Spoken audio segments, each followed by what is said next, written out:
সুপ্রিয় দর্শক, আপনারা যে যেখান থেকে দেশ রূপান্তরের সঙ্গে যুক্ত হয়েছেন সবাইকে জানাচ্ছি স্বাগতম।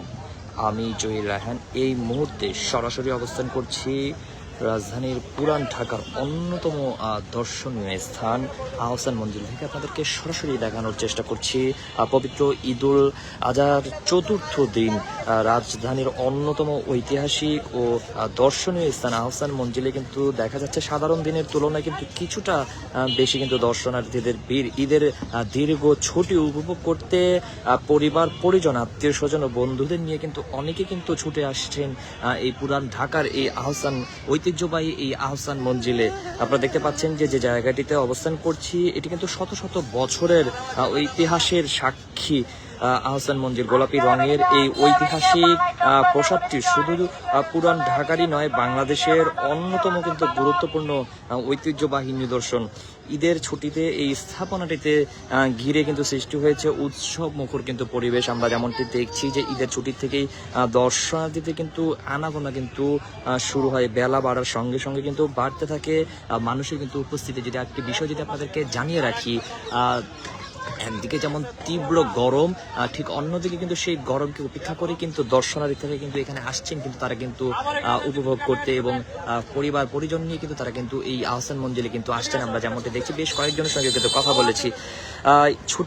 এই ছুটি থেকে কিন্তু দর্শনার্থীদের কিন্তু আনাগোনা কিন্তু শুরু হয়ে যায়। বেলা বাড়ার সঙ্গে সঙ্গে কিন্তু আমরা দেখছি যে ভিড়ও কিন্তু একদিক থেকে কিন্তু বাড়ছে। রাজধানীর বিভিন্ন এলাকা ছাড়া দেশের নানা প্রান্ত থেকে কিন্তু আসা মানুষজন এখানে কিন্তু আসছেন। অনেক পরিবার নিয়ে কিন্তু ঘুরতে এসেছেন, আবার কেউ কেউ কিন্তু এসেছেন বন্ধুদের সঙ্গেও কিন্তু এসেছেন ঈদের আনন্দ কিন্তু ভাগাভাগি করতে। আহসান মঞ্জিলের সামনে ও প্রাঙ্গণে কিন্তু দেখা যাচ্ছে যে দর্শনার্থীদের কিন্তু চারদিকে কিন্তু তারা কিন্তু ছড়িয়ে ছিটিয়ে কিন্তু রয়েছেন। কেউ স্মৃতি ধরে রাখতে ছবি তুলছেন, আবার কেউ কিন্তু ভিডিও করছেন, আবার অনেকে কিন্তু ঐতিহাসিক স্থাপনার বিভিন্ন অংশ কিন্তু ঘুরে দেখছেন। বিশেষ করে তরুণ তরুণী এবং শিশুদের উপস্থিতি কিন্তু আমরা কিন্তু এখানে কিন্তু বেশি দেখেছি। দর্শনার্থীদের সঙ্গে কিন্তু কথা বলে যেমনটি জানতে পেরেছি যে ঈদের ছুটিতে ঘরবন্দি না থেকে পরিবারের সদস্যদের নিয়ে একটু ভিন্ন পরিবেশ সময় কাটানোর জন্য কিন্তু তারা কিন্তু বিভিন্ন জায়গায় কিন্তু ঘুরে বেড়াচ্ছেন এবং এখানেও কিন্তু এসেছেন। অনেকেই বলছেন যে ইতিহাস ও ঐতিহ্যের সঙ্গে পরিচিত হওয়ার পাশাপাশি পরিবারের সঙ্গে আনন্দঘন মুহূর্ত কাটানোর যে সুযোগ কিন্তু করে দিয়েছে এই ধরনের ভ্রমণ।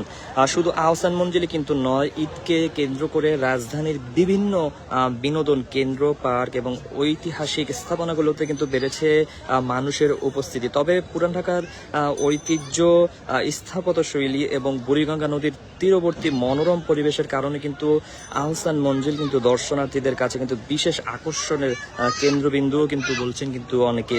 অন্যদিকে দর্শনার্থীদের নিরাপত্তার বিষয়টি যদি আপনাদেরকে জানিয়ে রাখি, যে নিরাপত্তা নিশ্চিত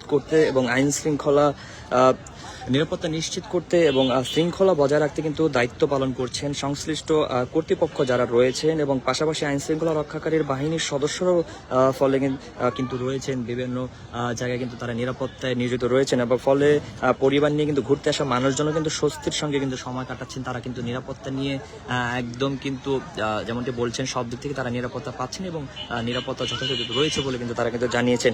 সব মিলে পবিত্র ঈদুল আজহার চতুর্থ দিনে আহসান মঞ্জিল পরিণত হচ্ছে কিন্তু আনন্দ উৎসব এবং ইতিহাস চর্চা এবং দর্শনার্থীদের এক প্রাণবন্ত মিলন মেলায়। ঈদের ছুটির বাকি সময় কিন্তু এখানে কিন্তু মানুষের কিন্তু উপস্থিতি কিন্তু এরকম প্রায় সময় কিন্তু দেখা যায়। বিশেষ করে বন্ধের যে দিনগুলো রয়েছে সেই দিনও কিন্তু আমরা দেখি যে এখানে কিন্তু মানুষের কিন্তু ব্যাপক ভিড় থাকে। আহসান মঞ্জিলের পুরান ঢাকার এই আহসান মঞ্জিল থেকে এই ছিল আমার কাছ থেকে এখনকার মতন সর্বশেষ। পরবর্তীতে যে কোনো ধরনের আপডেট পেতে দেশ রূপান্তরের সঙ্গেই যুক্ত থাকুন। ধন্যবাদ।